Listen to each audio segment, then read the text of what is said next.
Uy, vlog! So, kahapon is namalengke tayo. And ngayon may bibili ulit tayo. Kasi kahapon, yung pinuntahan kong supermarket, ang mura naman doon is karne. Ngayon, pupunta tayo doon sa bilihan ng gulay. Isa kasi sa mga technique na para makamura dito sa Japan is hanapin mo yung supermarket, hanapin mo yung bilihan. Like example, yung karne, yung gulay. So may mga nabibilan ng mura talaga sa ganyan. Hanapin mo lang. Parang yung jowa mo. Pag nahanap mo na, wala pakawalan yan. Sheesh! So yun o. Dala lang natin tong wallet. Saka susi. So nakapag-prepare na ako. Dala lang tayo ng susi. Tapos wallet. Yun. Jogging pants na rin ako kasi malamig ngayon sa labas, makulimlim. Tapos itong bag ni Doraemon, dala na natin. Yun, chinelas lang tayo ngayon. Hindi na muna tayo magsasapatos since malapit lang naman yung pupuntahan natin. So yun, nasa second floor tayo ngayon. And ito ang pintuan ng ating apartment. Yan, yung mga kapitbahay natin. Madalas talaga ganito, sobrang tahimik ng mga kapitbahay. Walang nagkukos ng ingay. Kaya kahit pa paano, nakaka-relax din. Residente namin pusa. Ayan, mataray nga lang talaga siya. Say hi! Hi! Puntahan na natin yung sasakyan ko. Ito yung, yan, kakabili ko lang. Puntahan na natin. Joke lang guys. So, alam nyo naman, comedian ako. Kaya bike lang tayo. So yan, ilagay mo lang yung susi. Tapos ipihit mo lang para ma-unlock. Ngayon, pag ilalak naman siya, ayun yung arrow pababa. Ayun. Tapos kunin mo lang. Ngayon, since alis tayo, ilagay siguro. Ito nga pala yung mukha ng aming apartment. So ayan. Sa kalayuan, yun. Then tong katapat namin na building, Hoy Kwento. Hoy Kwen, yung mga nag-aalaga ng mga bata. Kasi karamihan sa mga mag-asawa dito ay nagtatrabaho pareho. Ang tawag doon ay tomobataraki. So ang ginagawa is pinapaalaga nila yung kanilang mga anak sa facility. Like ito sa tapat namin. Pero di naman yun ang topic ko. Kaya yun, mamalengke na tayo. Ito nga pala yung kanto namin. So yun. Since napaka green ngayon. Gawa ng spring season na. Guys, bubungad, pagkalabas mo ng kanto, bubungad ang BMW company. Na ang BMW yan, yung mga nakikita nyo. BMW yan. Yes sir, sana all. Yan, so BMW, lahat yan, mga BMW. So, ayun guys, nandito tayo ngayon sa parking. And ito yung sample ng parking lot para sa mga bicycle. Ayan. Ganito naman yung mukha ng locker. So kanina, ayan o, nagkadumi na ako kanina. Ayan. Ngayon, ito, kukunin mo siya. Ilalak mo siya dito, ipapasok mo. Kung saan mo gustong ipasok, pasok! Huwag ganun. Tapos, dito siya. Dito mo siya ipapasok ulit. Lock naman to. Ngayon, kapag tapos na at gusto mo nang kunin yung bike mo, maglagay ka ng 100 yen, coin yun. Tapos, ipihit mo siya dito sa kanji na to. This is kanji of Akiru to open. Yun, soli mo lang ulit siya dito. Pero ako guys, ang technique na ginagawa ko ay kunwari, magpo-park ako, ilalagay ko lang siya dito. O ilalak ko siya.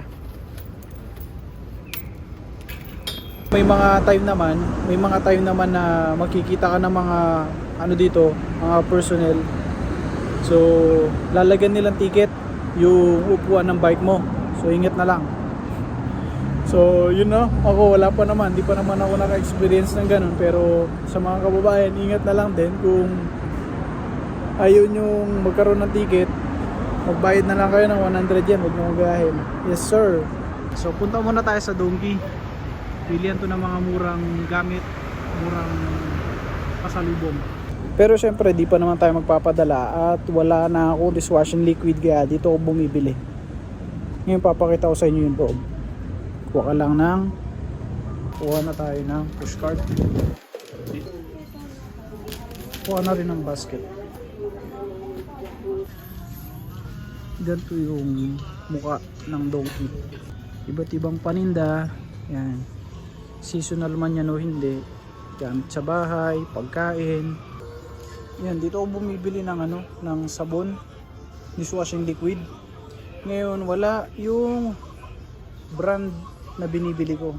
So no choice tayo guys, kaya dun sa supermarket na lagi ko rin pinupuntahan, doon tayo bibili.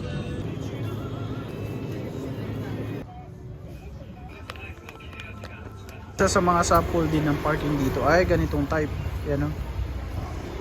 Kung saan ilalagay mo yung pinakagulong. Yan. Yung pinakagulong, tapos yan, push mo lang. Pero syempre tayo yung pinagbabawal na technique. So yung gilid lang. So mukha na siya nakalak ngayon, no? You know, wala yung brand ng lagi kong binibili na dishwashing liquid, kaya dito tayo bibili. Sa may Aeon Mall, Max Balu. Yan. Ito yung mukha ng Max Balu. Yan yung mukha niya.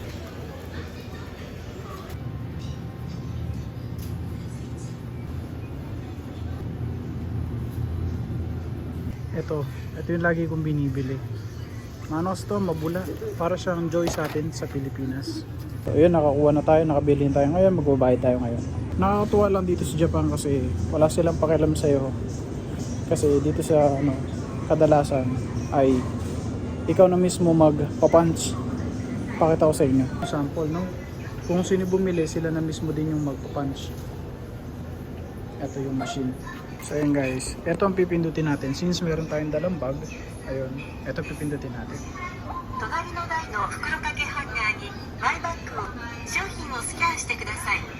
Yun, ito ipapunch na natin.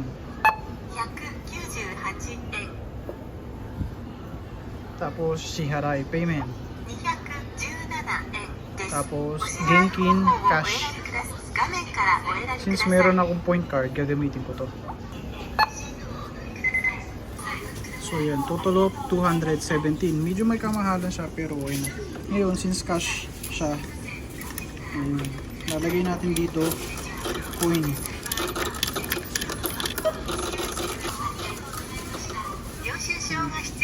Pili ka, Ryoshusho or Resito. Ito na lang.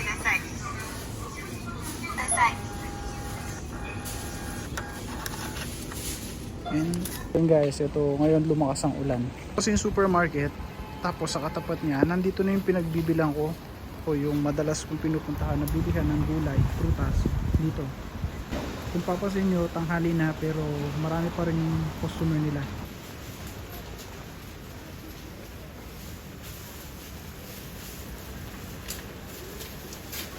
Medyo nagmahal na nga lang ng konti yung nila, yung kamote nila. Yung jagay mo nila o yung potato, mura, napakamura na lang. Pero may mga lanat na rin. Pero okay na rin to para makatipid. Yung sibuyas din nila, napakamura lang din. Pero hindi ako kumuha ng malalaki. So okay na to maliit. Pero hanap pa tayo.